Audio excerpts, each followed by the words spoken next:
Hello, everyone. Be most welcome to this episode of Bússola Tech webinar on the Legislatures agenda. Today, we are discussing interparliamentary cooperation toward digital transformation within the legislative power. Today, we have the honor to welcome Alisha Todd from ParlAmericas, Marcio Coimbra from the Brazilian Senate House from the Interparliamentary program, and Fabio, Almeida, a councilman from Bússola Tech and a public servant in the House of Representatives here in Brazil. Today we are discussing a theme that we did not cover on our past webinars, as you must be aware. That's the relationship between parliament houses at the national level and how these national parliament houses can and should cooperate on normal times towards their digital transformation, but even more so during this time of pandemics. And for the first time in history, it's usually the motto parliaments use to describe the implementation of the remote deliberation systems they are using during times of pandemics. That statement could not be closer to the truth. For the first time, parliaments from different political systems and from different continents collaborated to bring its debate and deliberation to the online, helping to preserve democratic values and institutions in times of pandemic. In the words of the Brazilian Senate House, in times of pandemics, parliament cannot stop. It's true that these parliament houses already had the digital expertise to understand what would be required of them, as well as the necessary cooperation channels with other parliaments. This pandemic shows societies from different countries that their parliament houses are more than buildings and traditional and historical values. They are a constant democratic value and a constant space, and either a physical space or either a digital space where societies can promote their debates and make their decision-making process. In Bússola Tech, we believe that in times of crisis, parliaments must innovate and they must collaborate. We do understand this is a challenge for our region. Today, we are focused our discussion on the Americas. So we understand the historical challenges to promote the cooperation within the Americas in terms of infrastructure, economics, and political integration. And this could not be closer to the truth for the executive power, but parliaments are trying to cooperate and are trying to use these cooperation channels to bring a digital transformation reality to their legislative process, both in times of pandemics and also in times of normality. And here we have ParlAmericas that brings this expertise on how this can be done in an international level, in an international forum. So basically, today's debates will be composed by the following. I will pose a few questions for each of our guests, and they can answer in a brief way with their expertise. And also, other guests are more than welcome to comment if they like each answer in a very brief way. And I would like to start with Alisha Todd from ParlAmericas. Alisha, you lead ParlAmericas, an organization focused on fostering a regional cooperation forum between the national legislative houses in the Americas. During the COVID-19 pandemic, parliaments from the region and abroad cooperated on a remarkable level to keep their houses running remotely. I'd like to ask you, in your opinion, what are the areas in the digital transformation parliaments can cooperate after this crisis, after COVID is in the past? Thank you so much, Luís. I am so delighted to be here. Thank you for this opportunity. Digital transformation, in my mind, is a means to an end rather than an end in itself. It is a part of a larger objective to support parliaments in modernizing their practices and enabling them to better perform their functions to achieve better results for citizens. It is also part of a larger set of efforts towards creating more open parliaments, which is something that ParlAmericas has worked really hard on over the last several years. This work has proven to be a crucial factor to facilitate the transition to remote sittings for parliaments in the Americas and the Caribbean, such as Argentina, Brazil, Chile, Ecuador, Paraguay, to name a few. Over previous years, parliaments from these countries have invested time and resources to develop and implement open parliament action plans and commitments to improve transparency and access to information about the members, the work of their institutions, to strengthen Parliament's oversight role and its accountability to citizens, to create opportunities for public participation in their work, and to raise awareness of their institution's role and to promote the application of the highest ethical standards. The use of information and communication technologies and digital transformation initiatives are critical to all of these objectives, whether it's to keep citizens informed of parliamentary work on a specific issue they are interested in, or creating mechanisms or spaces for parliamentarians to report on and explain their decisions for citizens to engage with parliamentarians on legislative issues being debated, or to ensure that the respect of rules to prevent conflict of interest. It's difficult to look beyond the crisis currently. As our hemisphere has become the new epicenter for this pandemic, we will be dealing with significant challenges to control the virus, and we don't know what our new normal will look like anytime soon. So in the near future, we expect that many parliaments will continue working virtually in some form or another until safety concerns have subsided. Since virtual parliamentary sittings have started to take place in March, with Brazil actually leading the charge in the Americas, ParlAmericas has created resources and spaces to exchange good practices to help parliaments in debating the issue or developing the respective systems. These practices have now continued to evolve and to improve and still benefit from experience sharing with other parliaments.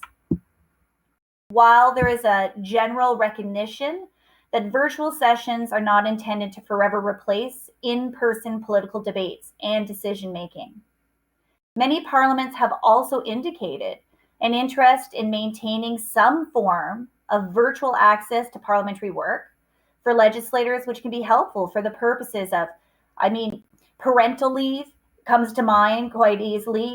The work of a parliamentarian is very challenging. These kinds of tools can make it quite easy, or would make it easier for them to find that balance if they needed to take leave, both for parental leave, maybe to spend more time in their constituencies. In countries like Brazil, as well as in countries like Canada, which are very large countries, there's a lot of time spent traveling back and forth. And I think possibly these virtual tools will provide opportunities for parliaments to have hybrid sittings, even after we're out of the pandemic, that might allow a little bit more of a balance for those who have to travel great distance to come to the capital or to their parliament to have the debates in person. We know that the environment is a major issue. Maybe in time, we'll also continue to see these opportunities as a way to even reduce environmental footprint. Certainly, we've seen in the larger countries, you have parliamentarians traveling on a weekly basis, some of them at a great distance. And maybe this could also be reduced. We don't need to be having the flights at quite the same frequency if we're all very comfortable, and as we've got developed these tools that allow them to sit and perform their duties effectively, but from a distance. So this would suggest, in our mind, that there's going to be a continued interest in this area to continue to work and use these digital tools after the COVID pandemic. The crisis has also mobilized the legislative agendas across the hemisphere as parliamentarians aim to provide the required legislative and budgetary backing to measures supporting the health care sector and those supporting other sectors and the public at large in adapting to the socioeconomic impacts or to reactivate their economies, as well as perform oversight of these measures and ensure that they reach the intended objectives while also supporting a more sustainable development. So performing these critical responsibilities while respecting currently social distancing guidelines poses some challenges as legislators are no longer able to hold town hall meetings, office hours, public hearings, consultations in the ways that they used to. And even the pandemic has likely affected their access to government and third-party information or studies that they might have had better access to before, and becomes more limited because people aren't able to convene and work together. So we believe these tools play a significant role for parliamentarians in effectively overcoming the challenges of COVID-19 right now. They are become critical for platforms that enable a more broad and active public participation for more inclusive decision-making processes. They are tools to help parliamentarians in their analysis and oversight of public spending. These digital tools can combat disinformation and misinformation. So all of which is to say that we feel that this COVID-19, in fact, has provided an opportunity for parliaments to almost leapfrog forward in understanding and using of digital tools, which we think will really improve the efforts towards more open parliaments and greater transparency for citizens as we go forward. Thank you, Alisha. It's very interesting what you brought in your first remarks. From our conversations to legislative houses in Brazil, both at the national and subnational level, it's remarkable to see how they are expecting their work after this pandemic to change. For example, as you brought public hearings, is it really necessary to pay the airline tickets and to pay all the expenses for a person to travel, to come to speak to MPs? Or is it reasonable for some cases to put this person on a video conference to cut down these expenses, and of course cut down the expenses of greenhouse gases, for example, from planes, cars, etc. And it's also remarkable how this time of pandemic opened the mind of public servants and MPs to the necessity of a digital transformation strategy for the House, so they can be resilient and digital ready when something like that happens, and of course to improve their legislative process. Marcio, I'd like to go to you and ask you a question. You are the director of the Interlegis program. It's as a program inside the Brazilian Senate House created to promote basic standards of digitalization of the subnational legislative houses. In other words, you are promoting the strengthening of the cooperation between these houses through a channel created by the Senate House. I'd like to ask you, in your opinion, how the Interlegis experience at the national level in Brazil could be able to inspire cooperation forums with other national legislative houses, with other parliaments, with the same premises, with the same standards of cooperations as Interlegis has with state assemblies and with city councils in Brazil.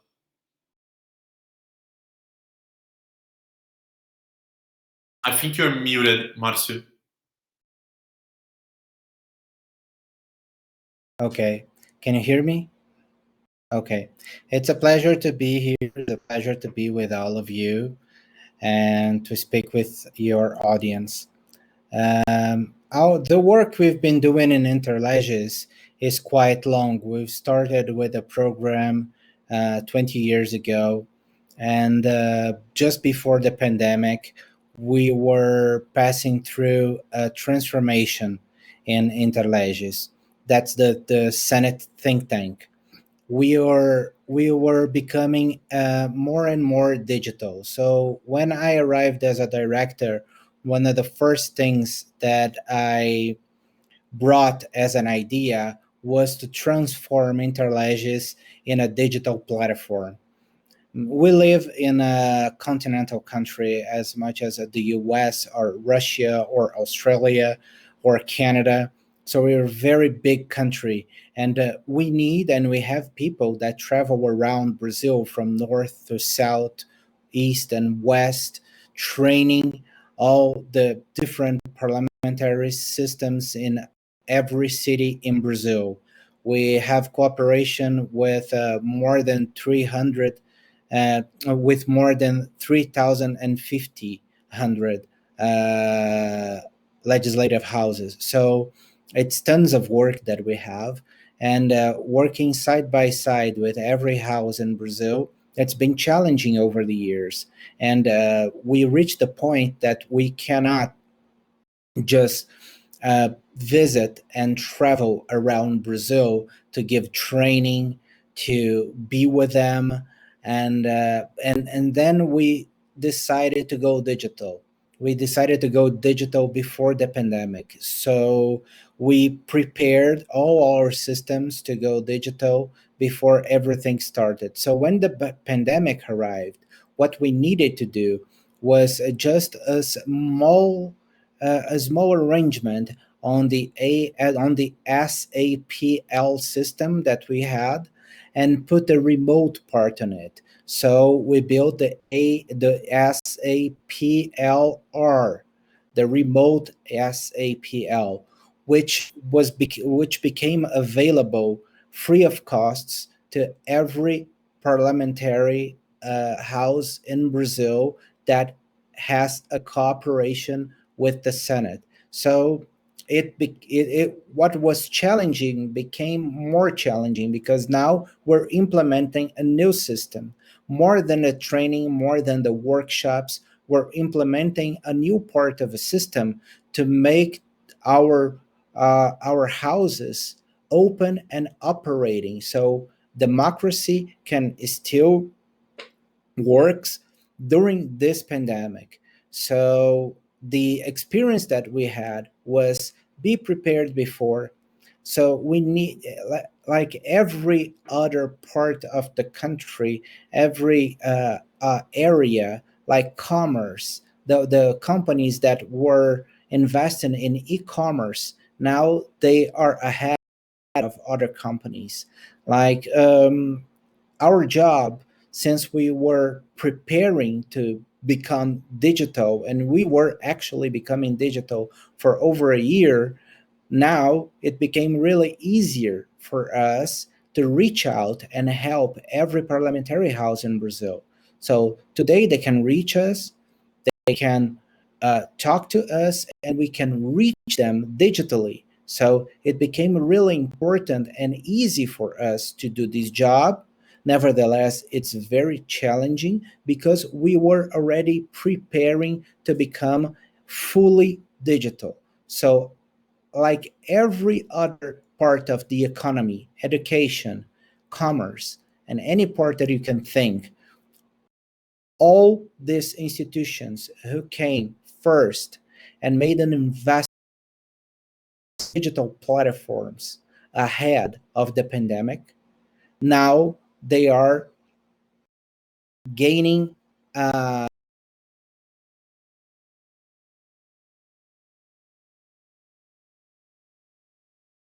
I think we lost Marcio for a moment. Marcio, can you hear us? Can you hear me now? Yes, I think it's reestablished. Preparation, it's the main thing that everyone should do, and that's what we've done in the Senate. And now we are able to help and with every house in Brazil because of preparation.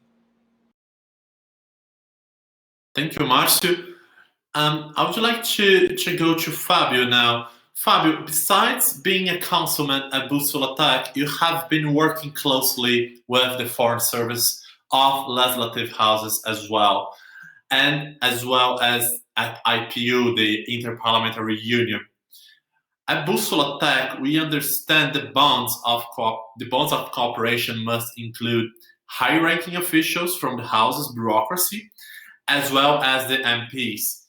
I'd like to know, in your view, what are the goals driving legislative houses to cooperate in the international system in regard to the digital transformation, and how does this impact the internal legislative dynamics in each house?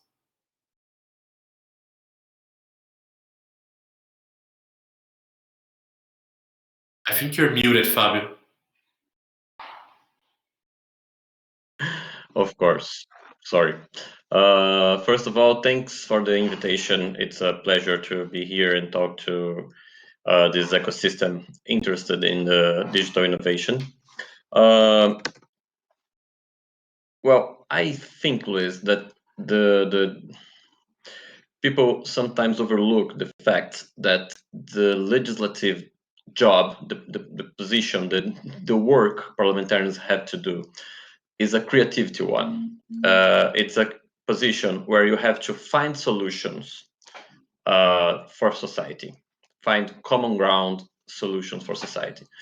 And this kind of solution can be developed independently, but it becomes much easier as the globe is shrinking and becoming even smaller. That people start looking for the answers in other countries. Sometimes you have a very different country, but with a very similar problem. And as a different country, it has a very different approach to the problem. And then you have a way to adapt that solution to your situation, to your country. So I think one of the main motivation of partnering and cooperating for parliamentarians is to find solutions that are already tested or already addressed in somewhere else. Specifically in terms of innovation, digital innovation, as Alisha put very interestingly in the beginning, it's a means to an end. And the end that I think here, the first that comes to my mind is the necessity for timely answers. People think of Parliament, think of something, as you put as well, something slow, something traditional, something very behind in the times. So when and parliamentarians, they feel this pressure, they feel this necessity of becoming more up to date with everything that's going on in the world.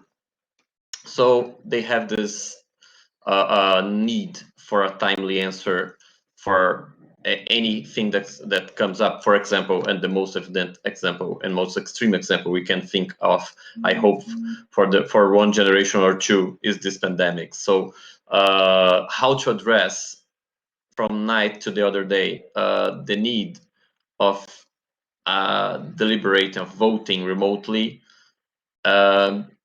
If we didn't have already some system, some innovation in place, we would not be able to. As Alisha recognized, that Brazil has a leading position in this innovation, in this remote deliberation system. And that is for sure for sorry, a consequence of the preparation we have done. And how this affects the political negotiation is something very clear for anyone who is close to the parliamentarians right now. For example, there is a common sense between them that the remote system for now gives even more power to leaders, to party leaders, than before. Because, well, if you have 513 members like the chamber, or even 81 like the Senate, it's almost impossible for a speaker to manage all these people and listen to them at the same time. So he will focus on the leaders, and the leaders will become even more powerful. So there is there are consequences, and we are just starting to see them right now, and to understand them will take some time. But it's as you put in the very beginning, it's very important to keep the parliament open, especially for democratic values to be preserved. And history is full of examples when extreme times led to extreme decisions that were difficult to be undone. So it's very important, in my opinion, to have a parliament open and deliberating and learning as we go, so we can have a very, very timely answer for a difficult situation like this we have, and for also to innovate in making use of tools that we already have and that were not as effectively used before. So in a nutshell, it's a job that requires creativity. We have to cooperate because it gives us a sense of other possible solutions. Timely answers require already innovation. We had done some preparation, and it will affect the political negotiation, the political scenario. But that last part, I think we still have lots to study before we can get a more precise answer. Thank you, Fabio. Marcio, I'd like to go back to you for a moment. I understand the Interlegislatures program already had an international experience in collaborating with other parliaments, the Portuguese language parliaments. Could you describe a little bit better how this cooperation happened? And besides the language barrier, did you see any political proximity with these countries that enabled this cooperation? Or are we talking about other levels of cooperation here? What enabled this cooperation, international cooperation from Interlegislatures? We work with cooperation with 2 other countries, and those countries, they use the Portuguese language, their main language. It helped us a lot. So every country that is open and that needs our expertise, and then we can help, we're going to be able to do it. For example, what we have, it's a good example of what we can do with a good partnership. Brazil helped to rebuild Timor-Leste in the past, over the years, and now Brazil is trying to help in some other ways, not only in the first way that what we've did in the past. Every country that welcome for a partnership with us at Interlegislatures. So I think the language was not a barrier because we use the Portuguese language. And since we have our big data center of the Senate available for those countries, they can host everything that they need to archive in our files. So that's what we've been doing over the years. They are using our systems. They are using our files here in Brasilia, and at the same time, we are able to work with cooperation and training with them. So since our main focus is not the foreign cooperation, is external cooperation, when we have a foreign cooperation with a Portuguese country, a Portuguese language speaking country, it's just like we're helping another state in Brazil, another city in Brazil. So then for us, it's really easy to do that job. But I think that our expertise could be exported if we're able to translate everything we've done in Interlegislatures to our other languages. I think we can open new partnerships with other countries.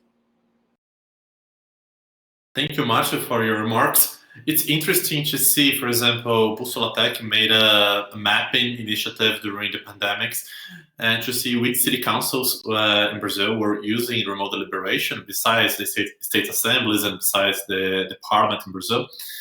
And also we made a study on international houses trying to remote deliberate, and we saw very interesting similarities between parliament houses smaller in sizes to the city councils here in Brazil.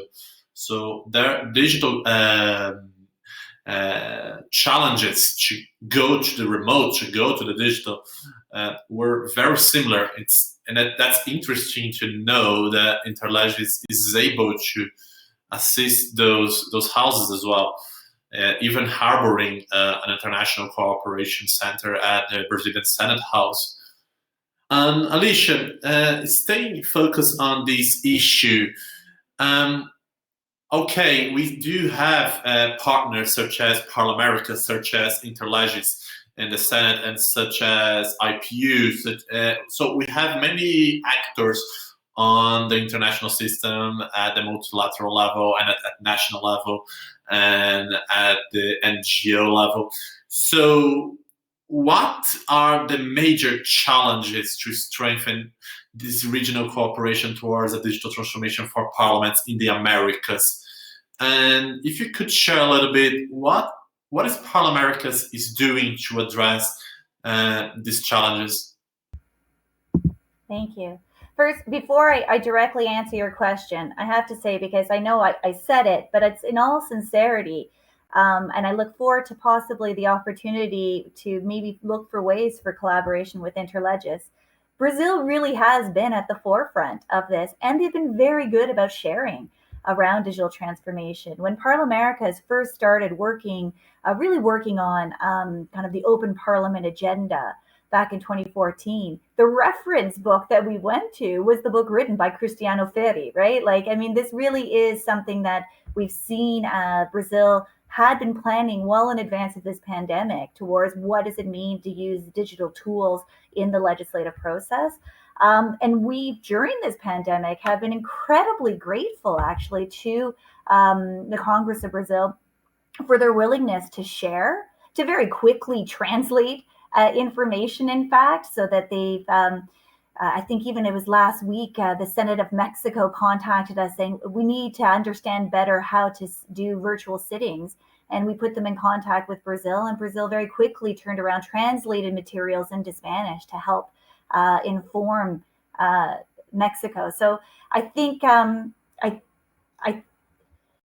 I think that there's a lot of work to be done, and I'm so delighted that Brazil counts among one of the members at ParlAmericas that we can rely upon to work very closely with as we move forward. To me, regional cooperation right now, I guess I would less look at the challenges, more at the opportunities here. The opportunities for me is that parliaments can really take a lead and lead by example around the benefits of this multilateralism, because we're seeing the challenges within all of our societies, within the narrative politically right now, is that we feel globally is sort of this fracturing, this move away from multilateralism, but where we've seen that the evidence points directly in the opposite direction, that cooperation amongst countries really strengthens all of us, all of our countries, strengthens this hemisphere for sure. We've definitely witnessed that within the work of ParlAmericas. And so we feel like there's these opportunities for parliaments to just kind of buck that trend and demonstrate this opportunity, demonstrate that cooperation through organizations like ParlAmericas, through the Interparliamentary Union, Parlatino. There's a number of these organizations within this hemisphere specifically to really work out some cross-regional solutions. Specifically on digital transformation, the Open Government Partnership, of which Brazil has been an active member, as many of the countries. In fact, this hemisphere again has been a leader really in the open government movement. And through that, then the complementary open parliament movement. And I think it's through those kinds of tools that continue to reinforce the benefit and the value of this exchanging of good practices. And especially actually in my mind at this regional level helps to take it out of the national politics, right? And then it benefits parliamentarians to really look at the issues from a regional perspective, to then learn the practices, learn how other countries are dealing with challenges, and come back and apply those in their countries, that they'll all be much further ahead.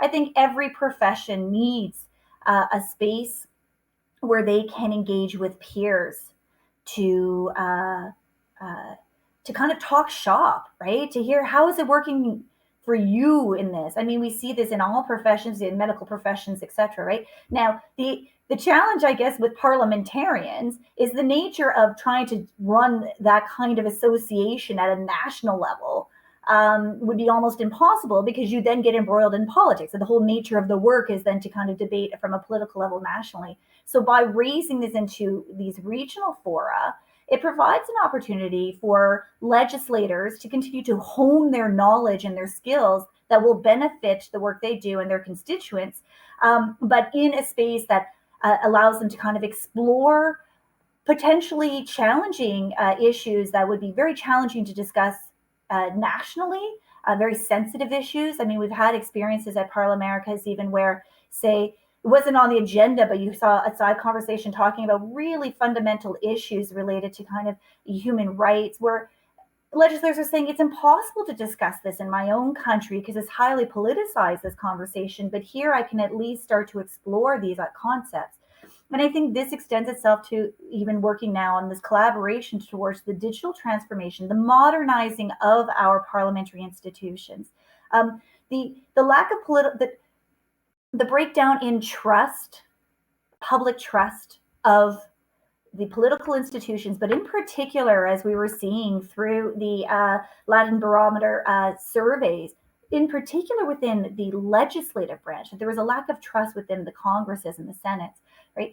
This is a breakdown of the fabric of our democracies. And so I think we are then using this now, this open parliament, open government movement within this hemisphere to start to reestablish that compact with citizens to say, no, like we are traditional democratic institutions founded in our constitutions. These are traditional bodies, but that can evolve and embrace technology that allows us to make sure that you have better access to information from our parliaments, that we have better abilities to engage you citizens in conversations to understand policy issues, that this is our democracies can use these tools effectively. And I think, as I say, my experience is that through ParlAmericas, IPU, these regional cooperation mechanisms, that this allows the parliaments to, in fact, I say, go against the current trend of moving into more nationalism, and really kind of embracing this opportunity to work collaboratively towards a multilateralism and a sharing, which I think will only benefit our hemisphere, especially as we see some of the more challenging narratives of very nationalist narratives happening right now politically, that our parliaments are all having a counter narrative by just participating in these spaces and exchanging with their peers from across the hemisphere. Thank you, Alisha. It's very interesting that you recognize these forums, for example, as Parlatino, as, for example, the Pan-African Parliament, as ParlAmericas. Okay, they are from different natures. For example, we have some of them, they are NGOs, some of them are international institutions. But it's interesting to see how the regions are creating these forums for parliaments to cooperate. And from that perspective, I wanted to bring a question to Marcio, because Alisha brings us that while parliaments might have an instinct to look inside, to look for MPs, to look for their constituencies, for public servants to look for their daily challenges, we are seeing parliaments, both from their speakers and their presidents, and also from the public servants, they are outreaching for the international system to bring the cutting-edge experiences from the digital transformation to get their parliaments more transparent, more participatory, and more effective on their legislative production. So I'd like to ask you, Marcio, we understand our region, as I brought on my opening remarks, has seen major challenges on regional cooperation for the last 500 years. And we can say in terms of infrastructure, on an economic level, and even political integration. However, all of these challenges, they are being faced primarily by the executive power in these nations. I'd like to know, in your view, this legislative paradiplomacy, as we might call it, how can this paradiplomacy at the national level, with the national legislative houses, can bring the foreign policy of these nations to another level and shorten the distance between these nations by the leadership of the legislative houses? Do you think that's a possibility, and do you think the legislative houses are able to become foreign leaders as well as the executive power? That's a great question, Luis. Yes, this is in fact something very, very important because if we're talking about integration of nations, we cannot think about the executive only, but the legislative. Because in Latin America, we faced decades of authoritarian regimes, and now we're facing a period of democracy. And where you have Congress, an open Congress, you have a democracy.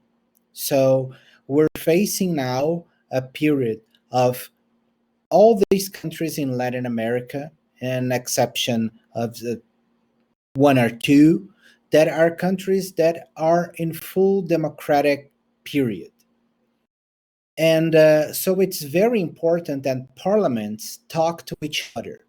In the past, when I began in politics, I began with working with a former governor that already passed away, Governor Franco Montoro from São Paulo.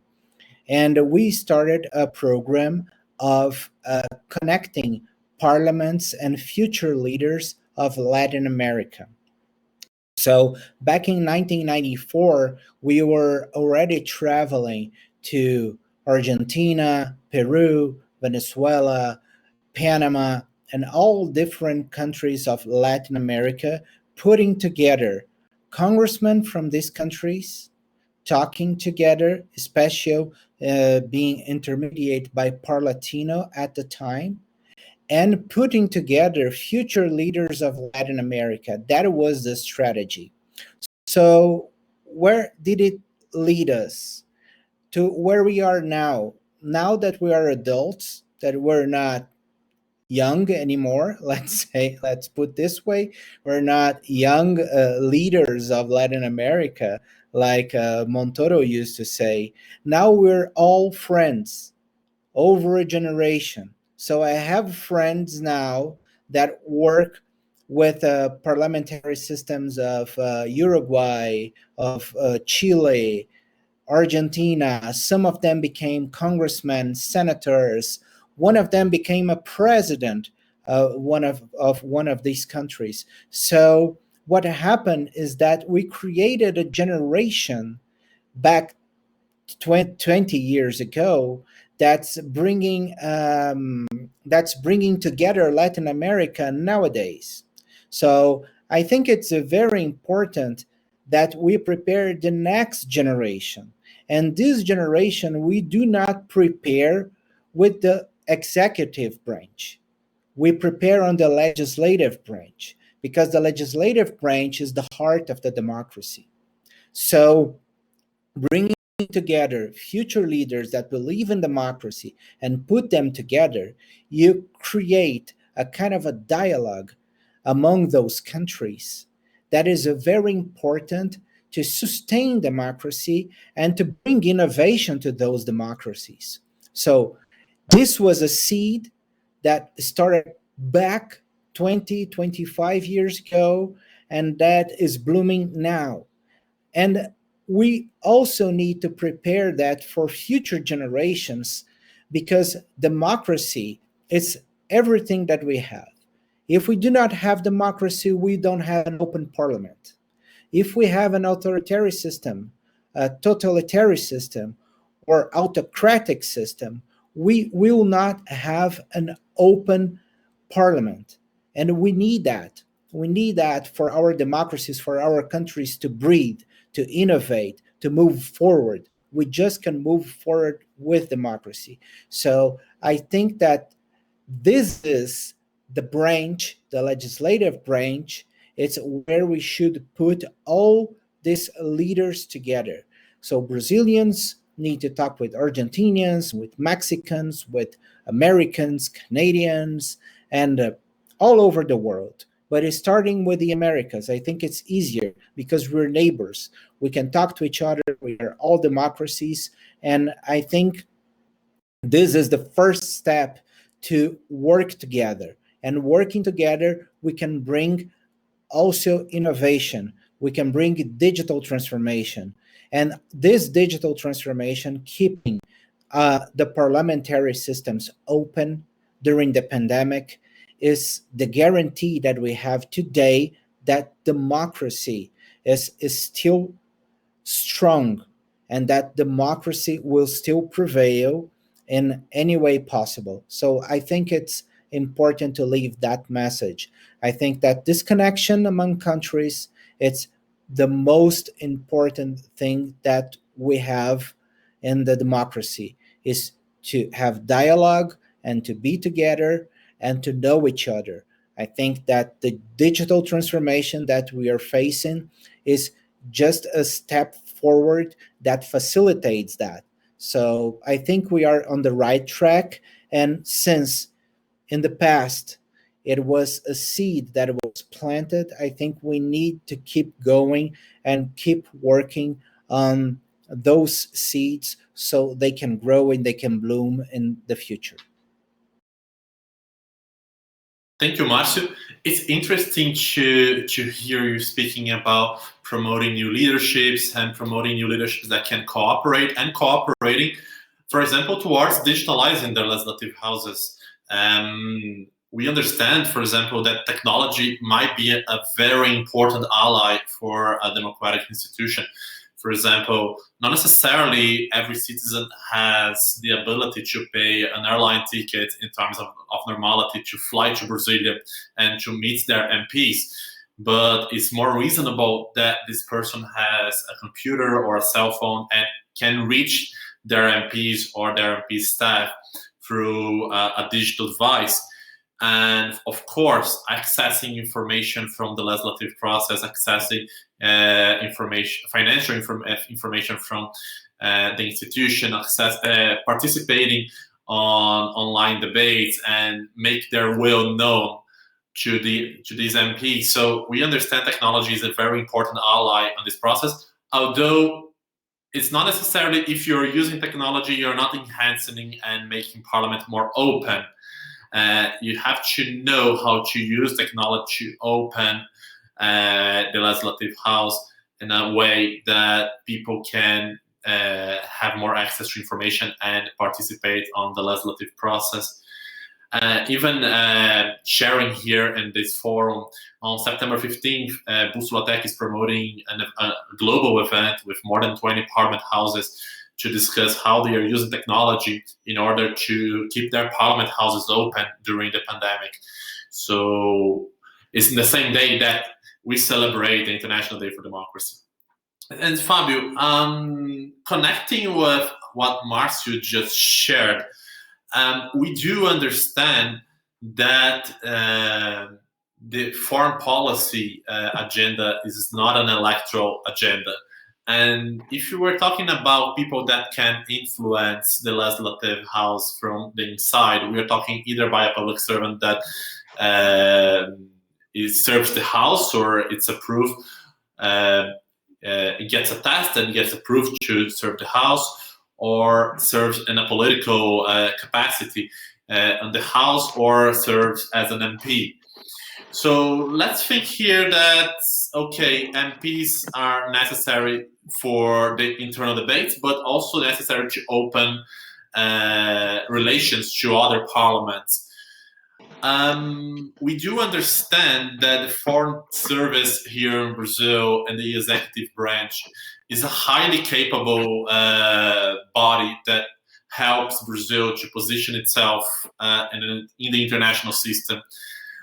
I would like to know, in your view, how can this international cooperation agenda can become a priority to MPs and to senators and to other parliamentarians in countries such as Brazil, in a way, since in the elections this is not a priority. I ask this in keeping in mind that public servants seeking to digital transform their parliaments, they need the cooperation from the MPs. So in your view, how can we manage this challenge at the electoral level and at the political level? Okay, great question, Luís. Well, first of all, I understand that the international arena at theme has become an item in the agenda, or is becoming an item in the agenda, mainly because of ideological views, ideological implications, ideological divisions, where some people are, we have to connect with this country because it's more aligned with the left here, or that country because it's more aligned with the right here, or with this current government of that such country because of this or that. So this, of course, is a very it's a beginner's approach for international relations. I do believe that over time, people here will mature over these discussions and become more aware of the relevance of the international arena, and eventually it will become an electoral point for candidates. Also, a very quick note on that is that especially America as a whole, especially North and South America, we are all big countries. Of course, we have three huge countries: Canada, US, Brazil, which are three of the top 5 countries in the world. But we also have Mexico and Argentina, which are also big countries. And we also have Peru, Colombia, Bolivia. They are also big countries. And oh no, let's talk about the smaller one, like Ecuador. Ecuador is bigger than UK, bigger, almost the size of Italy. So we are not. There is no small country here. Or of course, we have some smaller in area nations in the Caribbean, but most of the countries here are big. So we can afford to be a little bit distant to our neighbors, differently from other regions in the world, and more complex, historically more complex regions like the Middle East.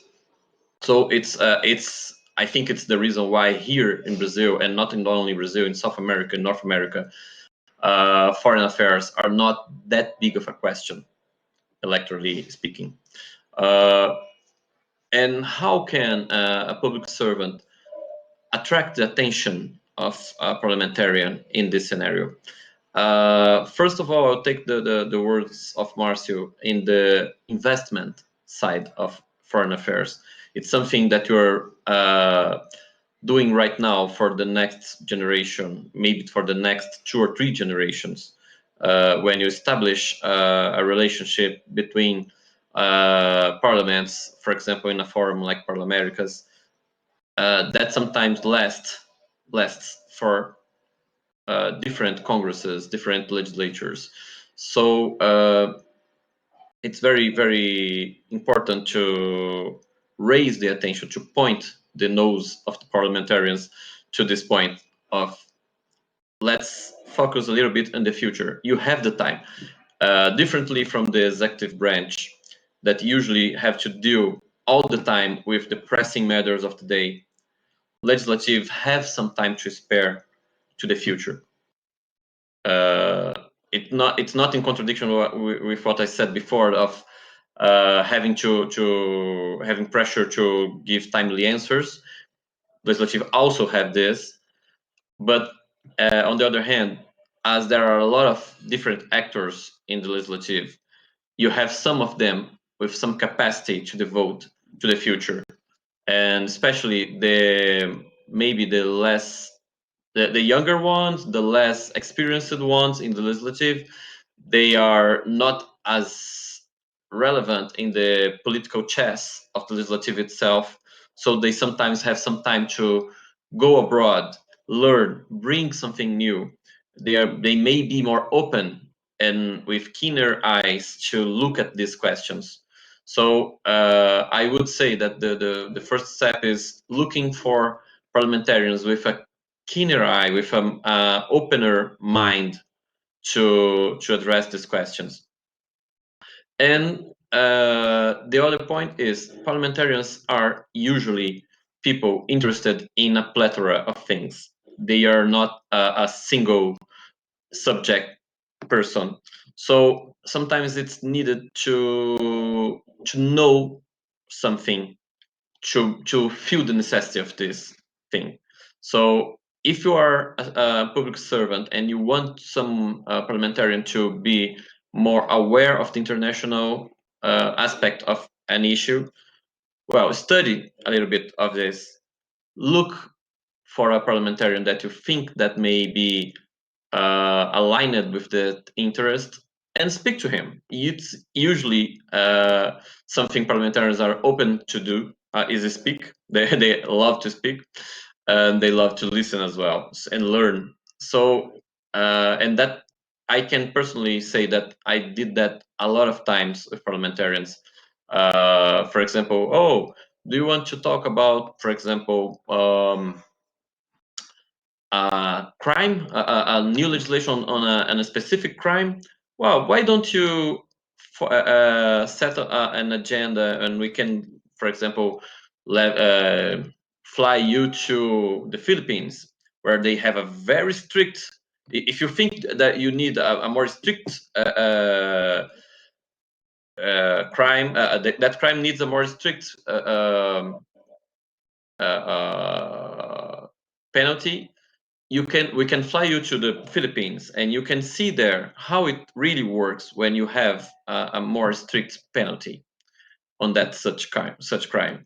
And people would, well, that's an interesting idea, and they would do that, and they will come back with knowledge, a different knowledge from just the newspapers covering the subject, something on their own, more concrete for them to grasp and then to debate here. So there are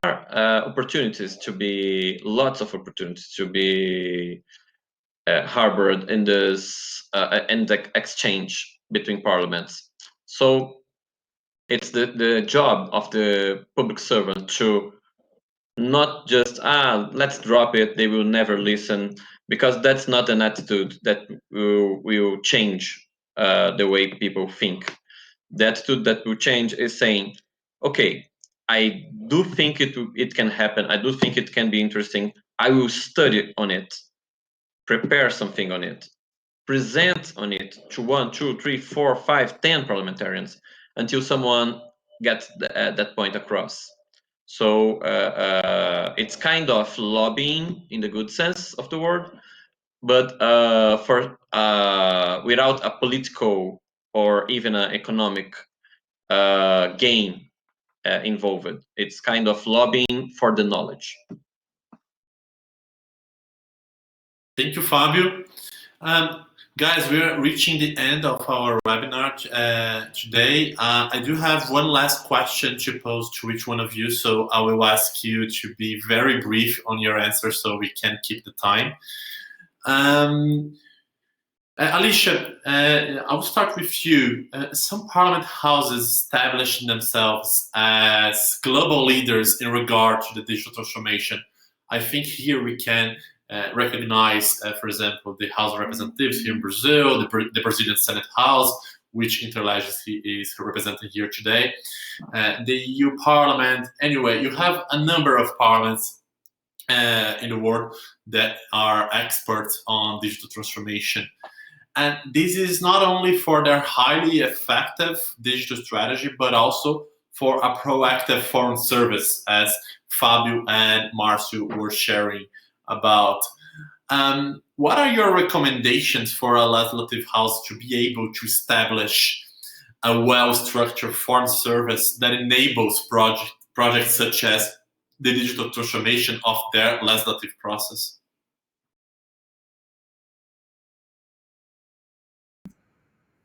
Perfect.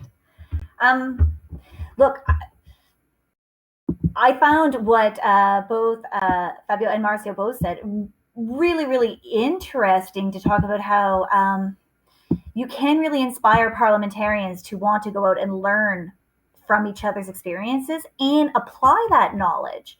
And a lot of that comes from, as you say, from the parliamentary foreign service, the parliamentary staff who are kind of really focused on helping to get the parliamentarians out there. I would also say, actually, it's incumbent upon organizations like mine to also really prove the value of that, the impact of that kind of work, that it's worth their while, that they are taking it. And we put a lot of effort into proving and sending out reports to Parliament and parliamentary staff to see the value of the impact of the work. That it's not just a trip, it's a trip that corresponded with a gain of knowledge, that saw an application of knowledge that then resulted in an improved process. And we have not actually had more success in any other issue than this digital transformation. The work being done on open parliament, I guess maybe because it's so concrete that you can see application of, I learned this from Brazil, or I learned this from Chile. It inspired me. I asked some questions. We do a lot of work to get the politicians excited politically, like this is exciting, we want to do it. They can then empower the public service in the parliament to kind of use this. They say, yes, we give you authorization. We want you to show us how we can improve our parliaments by applying this knowledge. And I think then this creates this virtuous cycle of them going, wow, this really had impact. This was successful. I see the value in continuing to do this. So I think for the public service itself, the foreign service, as you call it, the people within the parliament responsible for this relationship with interparliamentary exchanges or interparliamentary organizations like my own, is to kind of understand the value of it, because you set the tone, right? We see this in many parliaments. I mean, if the public service responsible for the foreign relationships of that parliament, they don't value it, they don't see it as useful, they see it as a junket or a trip. If that's how the staff view it, the parliamentarians pick up on it, and then often they might perceive it that way as well. They don't go, oh, this is worth my time, right? Or I'm really going to get something out of it. And then, you have to work to change that, because parliamentarians are very busy people. So if they get on a plane and they go on a trip, or they get in a Zoom meeting to dialogue on something, they're taking a valuable time, like a resource to them is time, is very valuable, and they want to get the most out of it. And so if they have the support from the public service to, as you say, Fabio, to research it, to understand what they're going to get out of it, and to support them in that, it can really pay dividends, right? But then and to then succeed in all the ways that Marcio, you even mentioned. I mean, your garden, the seeds that you planted in the garden that was created, well, I see the proof of that all the time in my work. I see these individuals had relationships from way past. They have this interconnectivity within our hemisphere that we see pays dividends. Specifically in this pandemic, we saw it pay dividends. We saw how legislators who had known each other contacted us. They said, I remember this person from that country. Please put me in contact. Like, they remember the connections they make. They remember that person has something really interesting to say on this, and I want to learn because I need to serve my population right now, and I need to have the best information to do that. And so they use these resources. And so I guess my call to, we value our relationship with the Foreign Office of all of the parliaments. We really value it. We work very closely with them because we know they work hard to this. But I would say that to succeed at it, if they really champion or understand the impact that this work can have, and they value that, this spreads through the parliament, the parliamentarians see it, and I think that you'll see a more successful cooperation regime between parliaments, which then, as we've all acknowledged, really improves the cooperation between our countries as well, and benefits all of our societies. Thank you, Alisha. Marcio, would you like to share your remarks as well? Yes, I think that what Alisha said is the key factor for everything that we've been talking about. It's cooperation. Cooperation, I think it's the key to reach our goals, to put together our experiences, to put countries to work together, people that know each other, for quite a long time, and institutions like her institution that bring together people that know each other and that can help to build stronger democracies. I think it's the key factor for success in our jobs. I think in terms of digital transformation, strength democracy, or any other way that we can imagine as a good path, I think cooperation is the base for that. I think that putting together countries that want to achieve the same goal, that is to perform a better job, to put together people with experiences and make stronger parliamentary systems in our countries, I think we are in the right path. I think that this pandemic brings us together more and more together that we've already have ever been in the past. And I think this is an opportunity. I think in every crisis brings in an opportunity. And here we're facing an opportunity of sharing, cooperating, and creating strong systems for our democracies.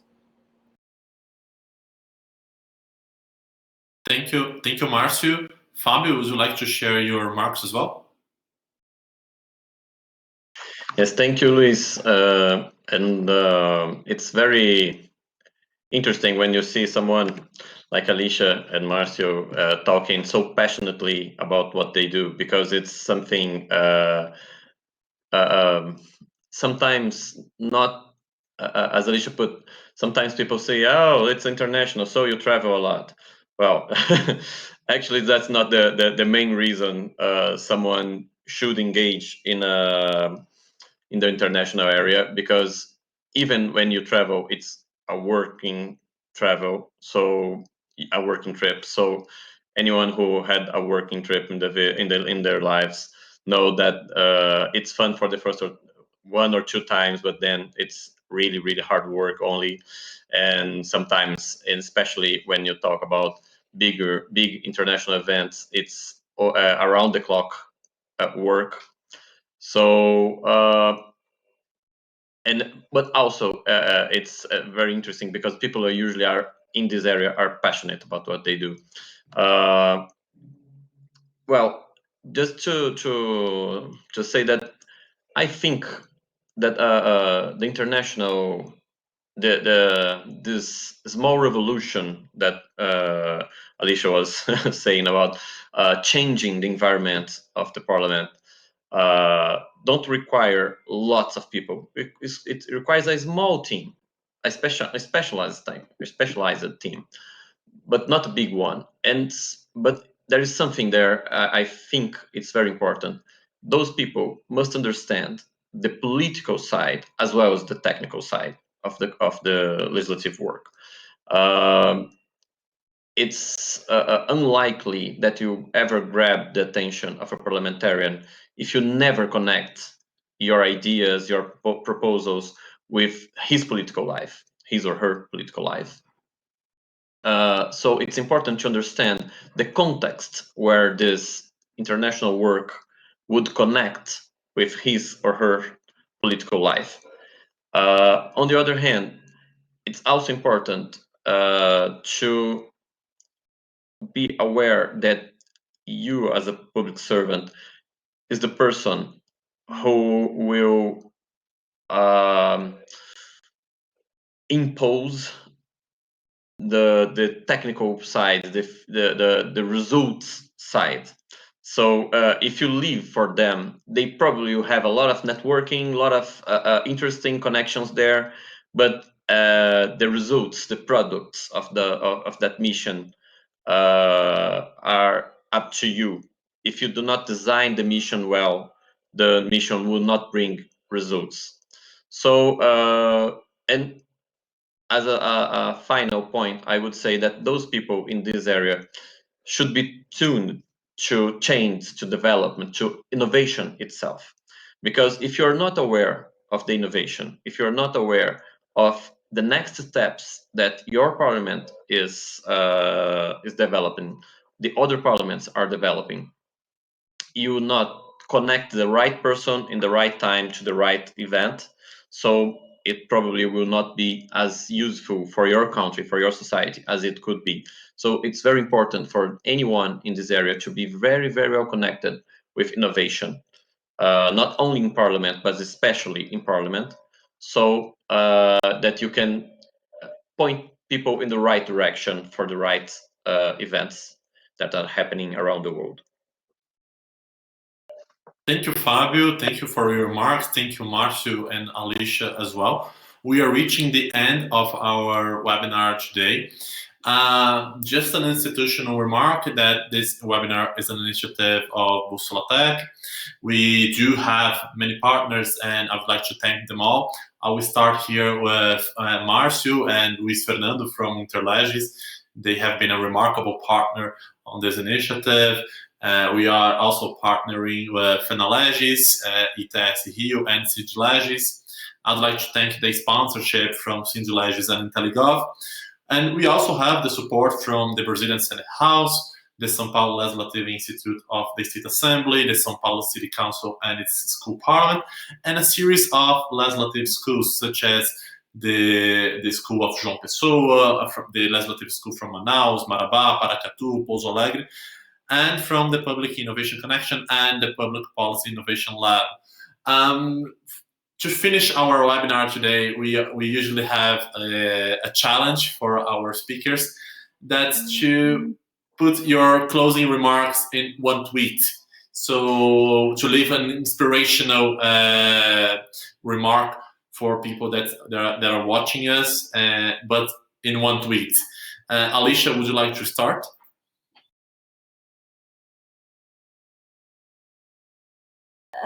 Oh, wow. I mean, I have to say, and maybe it's my age, I'm going to tell you, I tweet terribly.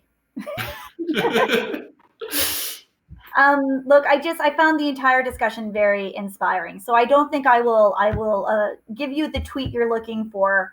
But I did want to say, and if you just indulge me a moment, because my recognition is most of the people attending this meeting are actually Brazilian and would have been then possibly listening to this in interpretation. So just indulge me a moment. Let me say, muito obrigado a todas e todos que se juntaram a nós aqui hoje.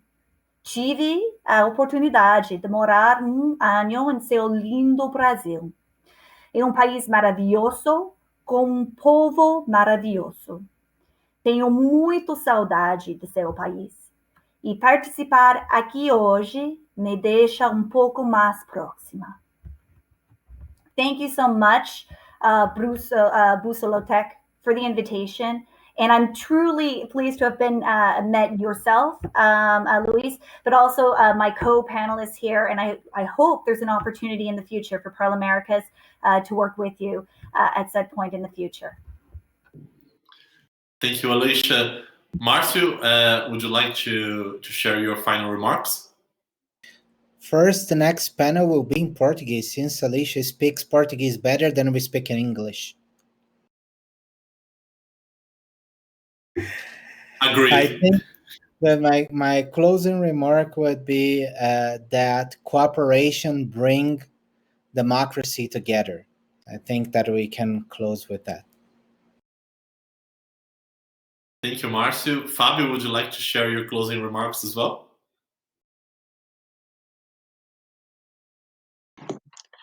Yes, I concur with Marcio.